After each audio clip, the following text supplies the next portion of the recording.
Okay guys, so a while ago I made a video saying, hey, I got the X32 in the studio for a little bit. I'm gonna make some content. What do you guys want to learn about the Behringer X32? And I got back some great responses, and we're gonna have quite a few videos coming out, but I figured most of the responses actually that I got were more about using the X32 in a live setting. And so we're doing a bunch of stuff on that. But then it came to me, I've got the X32 here in the studio, and I was actually using it in the studio for the time being. And I said, why not make a video talking about how we could configure the X32 for use in a recording studio and who might be interested in doing that? So that's what we're going to get into right now.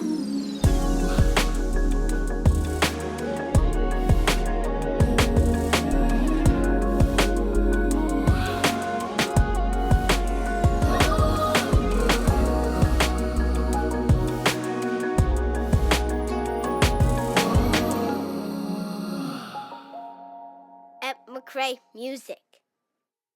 Hi, how are you doing? I am richly blessed. Pray that you are as well. All right, so we're talking about using the X32 in a recording studio. Can you do that? Yes. Should you do that? We'll talk about that at the end of the video. How do you do that? I'm going to show you right now. We're going to take a look at a couple of things here. I'm going to show you how you can, or what you're going to need to connect on the back panel of your X32. I'm going to show you some different ways you can configure your routing in the routing portion of the X32 so that it communicates back and forth with your DAW.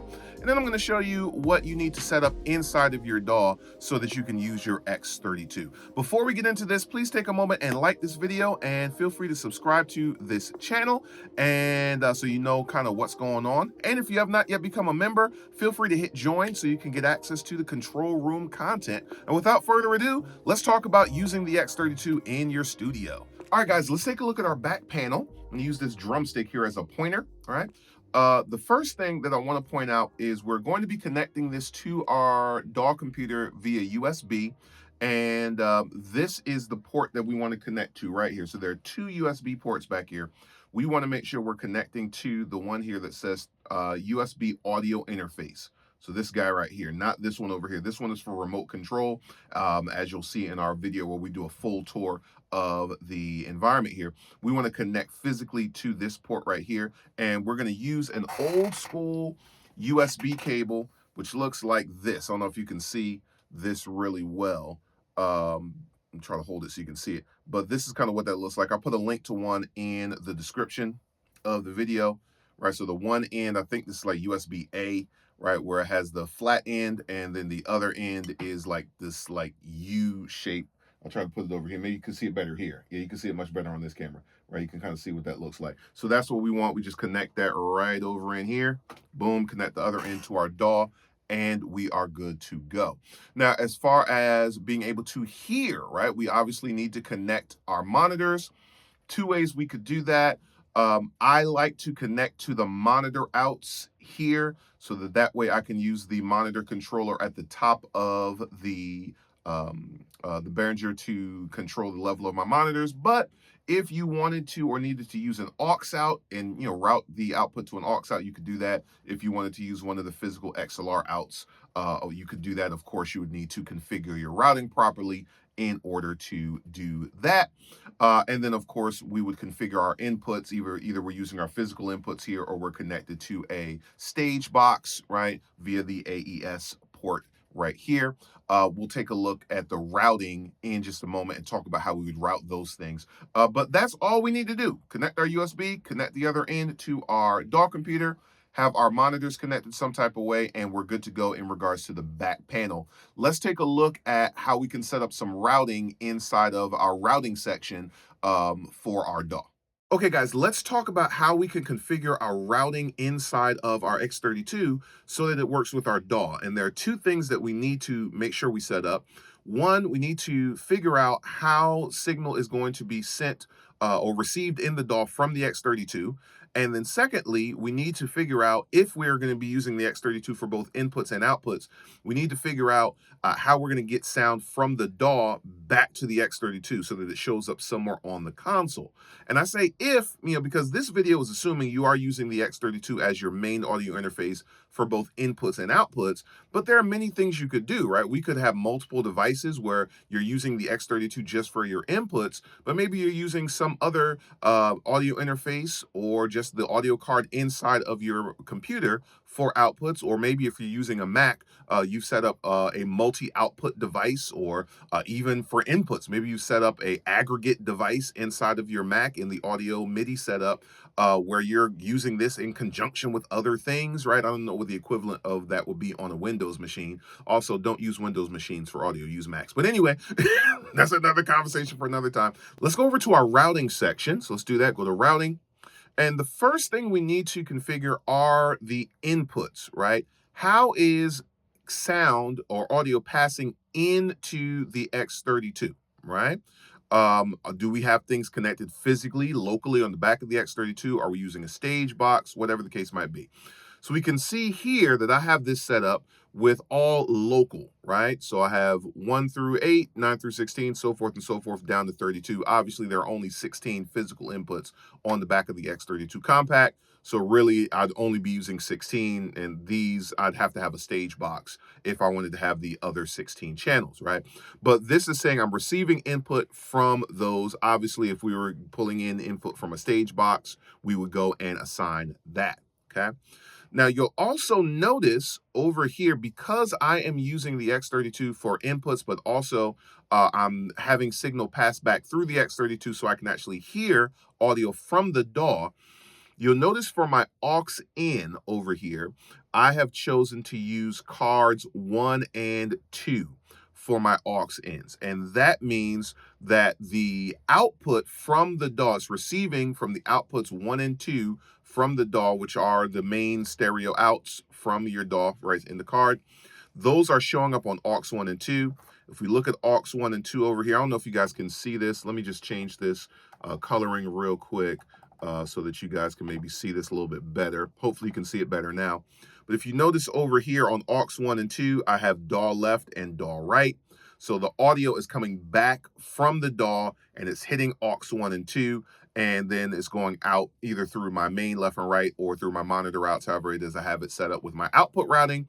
And that's how I'm able to physically hear what's going on in the DAW. Again, if you're not using the X32 for monitoring, don't need to worry about that. It's going to go out through however you set up in your DAW. I'm going to show you how we would need to configure this inside of the DAW, of course, in just a moment. Okay, so this is our inputs. This is how things are showing up or coming in to the X32. We have that going on here. The other thing we need to configure is how things are being received in the DAW.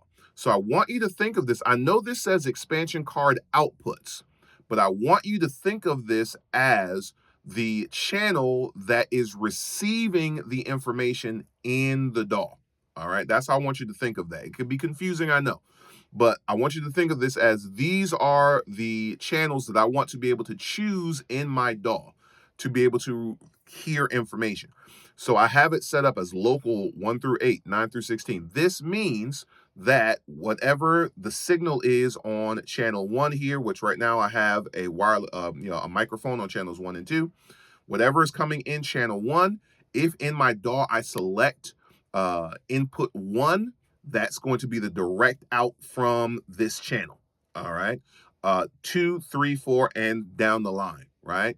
So I want you to think of it as that way. And I know it's outputs, and technically it's talking about the channel that's being outputted from the X32, right? But I want you to think of it as the channel that we are using to receive information inside of the DAW. All right, and so we would set that up appropriately here. If we were using a stage box, right, then we would go ahead and configure that there. Or if we were doing some other kind of routing, where we were sending information, from the DAW. Maybe you had like a, just something else going on there. You could go ahead and you can configure that way. Okay, so this is what we would do if we are recording. Now I'm going to go back over to inputs here for a sec, and I want to talk about this. If we wanted to configure our X32 for mixing, meaning I want all or some of the channels here to actually receive signal from the DAW so that I could actually mix and do things right here. Then what we would need to do is we would need to come in here and change the inputs here to be the card, right? And these are the card outputs from the DAW, okay? And there are different ways we could do this. We could have it where I'm using all 32 channels here for mixing, so all 32 channels from my DAW are showing up here. Or we could set it up where we are doing like a split kind of situation, a split console, where we're using maybe channels 1 through 8 for for tracking, right? Where we're sending signal through the X32 into the DAW through those channels. But then 9 through 32, maybe I want to start bringing them back here. So maybe I want whatever's on channels 1 through 8 to show up here on faders 9 through 16, right? And so forth and so on. So there are different ways through our routing that we can configure this, right? Either we're doing all inputs, or maybe we're using part of the X32 for inputs for tracking, and then the other channels we are using to bring signal back onto the console for mixing. However you want to do that is perfectly fine, but we can easily set things up through our routing table here to do what we want to do. All right, guys, so here I am inside of my DAW. I'm in Logic Pro. Whatever DAW you're in, you're going to go to your audio settings, right? So here I'm going to go to Logic Pro, settings, audio. And the X32 will show up as X-USB, all right? Now, you want to pay attention, because if you're connecting this to your computer, if you have a Mac for the first time, it might ask you, to allow the, X32 permission to connect. You want to make sure you pay attention to that, so you can say, yes, I do want to allow permission for the X32 to connect. And then once you do that, it should show up in here. And then you would just make sure you choose that for input and or output. Now, I have multi-output device for output because in my setup, I'm using a program or a driver called Black Hole to record the system audio, which is how you guys are able to hear when I do screen recordings and stuff. But I could easily just choose XUSB for the output devices as well.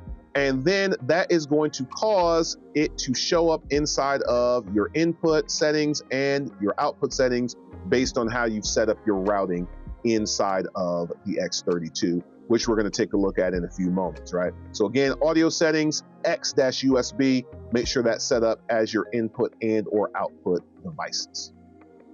Okay, so as you can see, not difficult at all to configure your X32 for use in the studio. But the question is, should you be using the X32 as an audio interface in your studio? And the answer is absolutely, you can use it as an audio interface in your studio. I actually have worked in quite a few studios where they are actively using the X32. The preamps, if you want to use them on the X32, sound great. The AD conversion sounds good. It's not quite as good, in my opinion, as Universal Audio or some of the other high-end ones, but it is very good. It is absolutely serviceable. You can use it.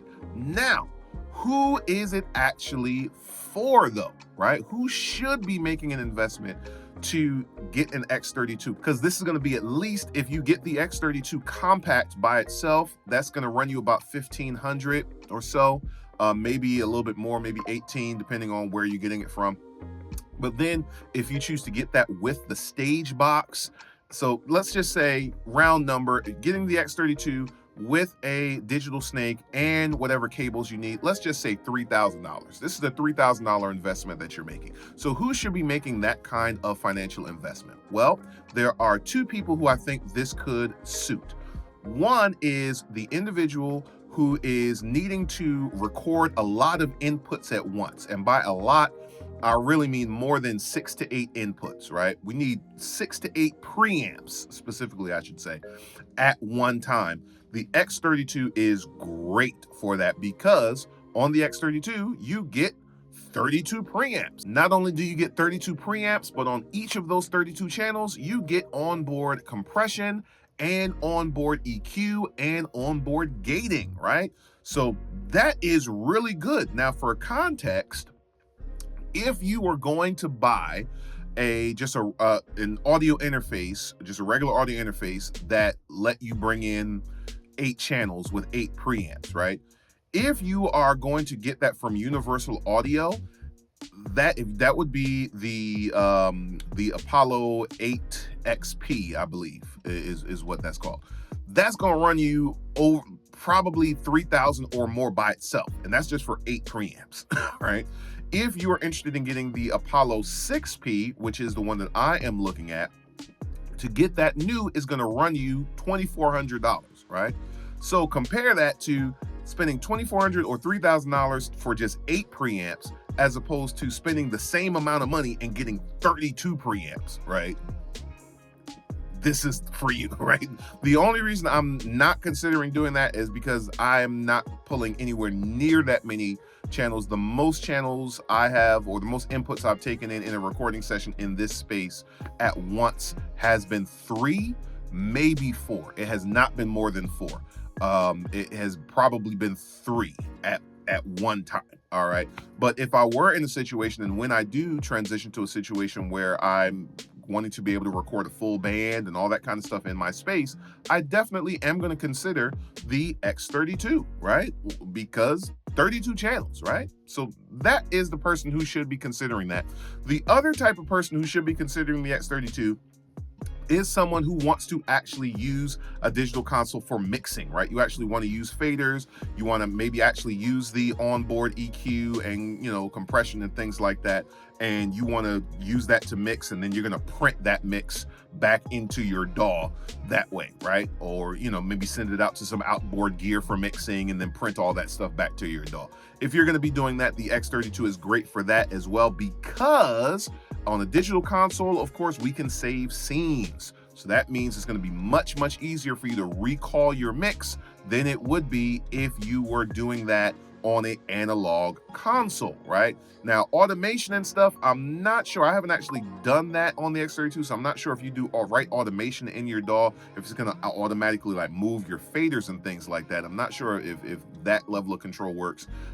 It might. But just from a mixing perspective, you could do that. And as I talked about in the showing you the top of the console, we could also set it up as a split console where we're having inputs on one bank of channels, and then we are mixing on other banks of channels if that's what you want. So if you're in either of those two situations and you are looking for a console, I think the X32 is an amazing choice. All right, so I hope that this helped you.